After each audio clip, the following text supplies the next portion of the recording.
I'm back again. This is the food that I'm making. It's the Korean noodles. Yan. Kasi wala akong like veggie. So, I just use what's inside in our kitchen. So, nakakita ako ng dalawang itlog. Tsaka mga spices like onion, ginger, and also I got a raw chili in our backyard. Yung sa harapan doon. So, nakita ko siya. Let's taste it. Masarap ba?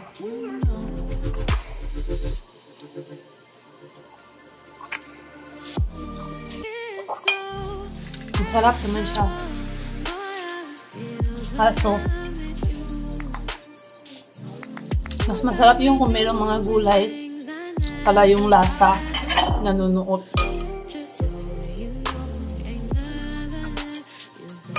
Maalat kunti.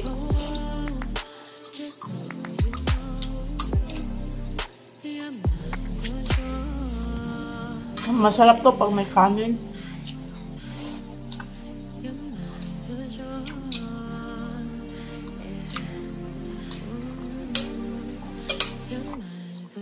Kaso wala mga kanin.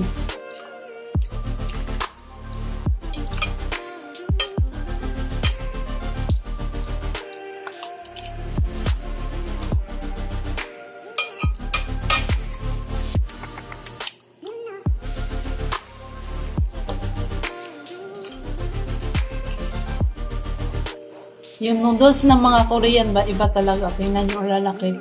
Yung sa atin, maliliit.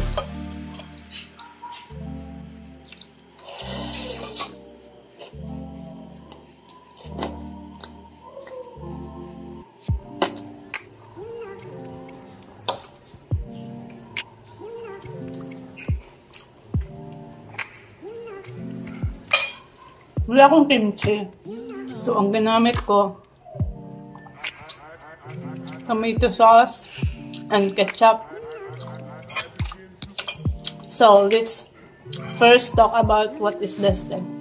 So, ang una kong ginawa is nagpainit muna ako ng karahay, tapos nilagay ko yung olive oil.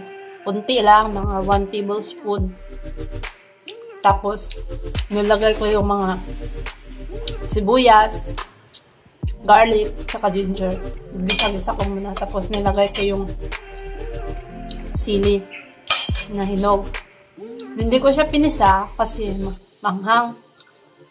So, this is slight spicy. So, after those one, gisa ko na siya. Slight brown lang yung mga yung ingredients or spices. Kasi pag nasunog, ang pangit ng lasa, kapait.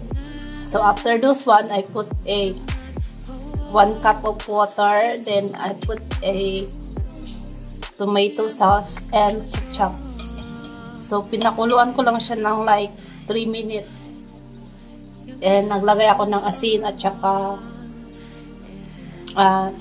pampalasa. And also, I put a sesame oil and a Kiko soy sauce din na.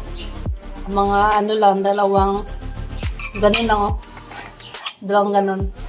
Ano ba yung tawag? Pinch or like splash. Ayan, splash. Tapos, kasi naglagay na ako ng toyo.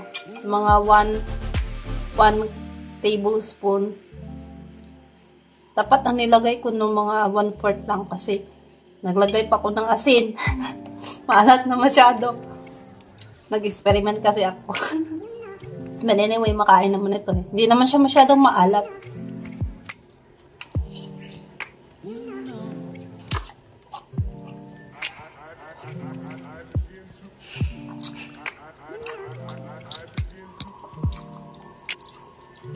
Gusto ko sana siya nalagyan ng dahon na green. So, wala man ako ng dito. Spring onion. So, I just put like the simple one. Egg and noodles only.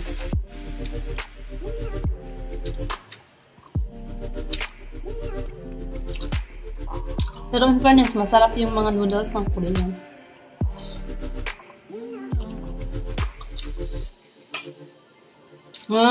Ang mga noodles ng Korean, wala siyang lasa. Kaya palagi nalagyan nila ng ano, yung may sauce. Nag-research muna ako bago nagluto.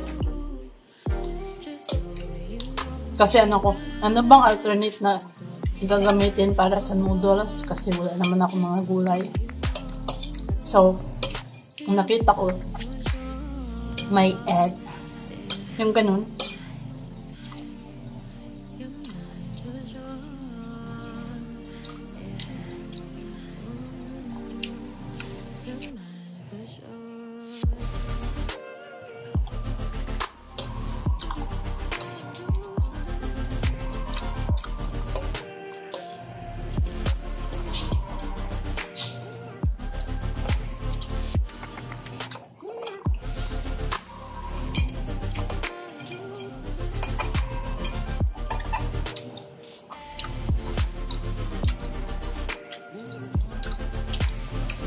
Next time, I will make this one na magagamit Korean talaga na na ingredients.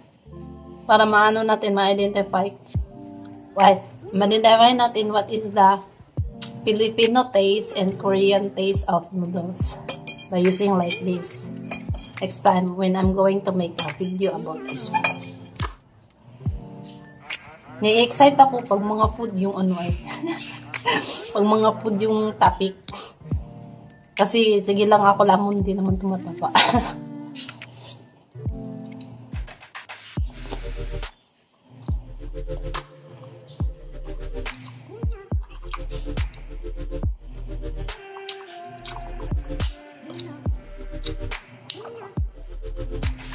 Subukan ko nga yung Thailand na namukbang silang na ng mga bata. Tapos ang dami. Siguro hindi yun maasim ng mangga. Kasi yung mangga dito sa atin maasim. Ewan ko lang dun sa kanila. Makita ko kasi yun sa short video gani. Yung babae sumakay sa bangka tapos nanguha siya ng mga mangga. Ang lalaki. Taga Thailand siya.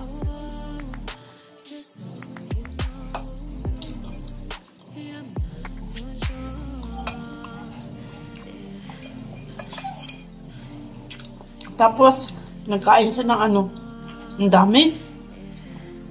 At tumitingin ako nun para rin ang sarap din kumain. Kaso yung mangga dito, wala nang bunga.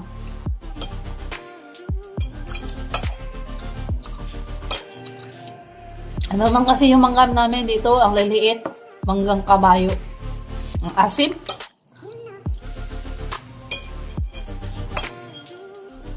Anyway, balik tayo sa noodles.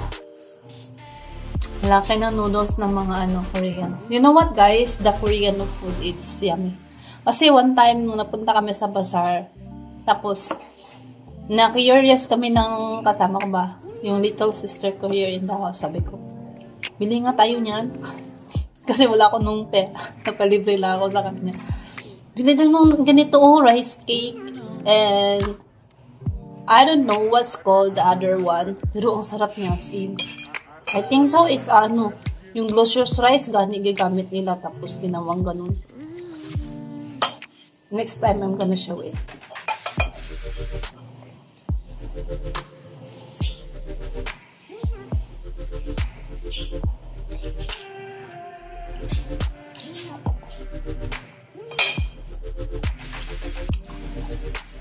Hindi ko na nga siya kayang ubusin.